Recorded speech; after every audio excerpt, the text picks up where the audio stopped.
हम इसे एक कहानी की मदद से समझते हैं। ये कहानी बुद्ध पुरुष आचार्य ओशो रजनीश ने सुनाई थी।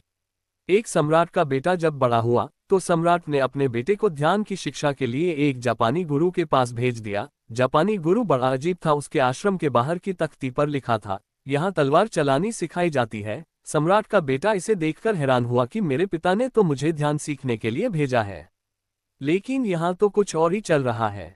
गुरु ने लड़के से कहा कि तुम कुछ दिन यहाँ आश्रम में रह लो, जब सही समय आएगा तो मैं तुम्हारी शिक्षा शुरू कर दूंगा। ऐसे ही महीनों बीत गए। एक दिन गुरु आए और बैठे हुए शिष्य पर लकड़ी की मदद से पीछे से हमला किया। शिष्य दर्द से चिल्लाने लगा और गुरु से बोला, मुझे तो आप पागल लगते हो।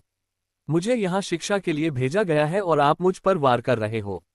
गुरु ने कहा, आज से तेरी शिक्षा शुरू। अब तू ध्यान रखना, सजग रहना, किसी भी समय मैं तुझ पर वार कर सकता हूँ। दिन बीतते गए। गुरु दिन भर में उस पर कई वार करता। शिष्य कुछ वारों से बच जाता लेकिन कुछ से नहीं बच पाता। 3 महीने बाद शिष्य इतना सजग हो गया कि वो गुरु के पैरों की आवाज भी दूर से सुन लेता कि गुरु मेरे पास आ रहे हैं।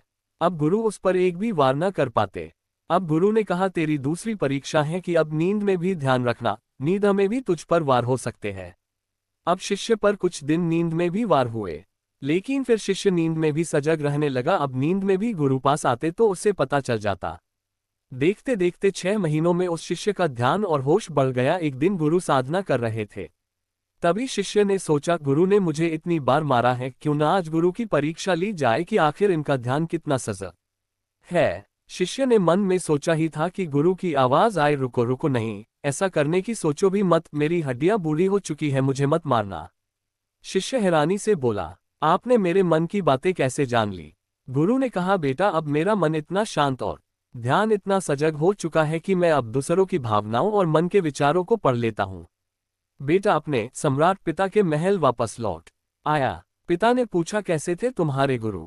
बेटे ने कहा, गुरु ने मुझे तलवार चलाना तो नहीं सिखाया, लेकिन अब कोई मुझ पर वार नहीं कर सकता। मेरा ध्यान इतना सजग और तीव्र हो चुका है। दोस्तों, एक शांत मन आपके जीवन में ध्यान को जन्म देता है। जितना गहरा आपका ध्यान रहेगा उसी लेवल पर आप चीजों को याद रख पाओगे। शांत मन में इतनी ताकत होती है कि आप दूसरों के दिमाग को पढ़ना भी सीख जाओगे। इसलिए हर दिन सजग रहने के लिए ध्यान करो। ध्यान से आपके दिमाग में स्थित कई बंद छिद्र खुलते हैं और आपकी इंटेलिजेंस बढ़ती है।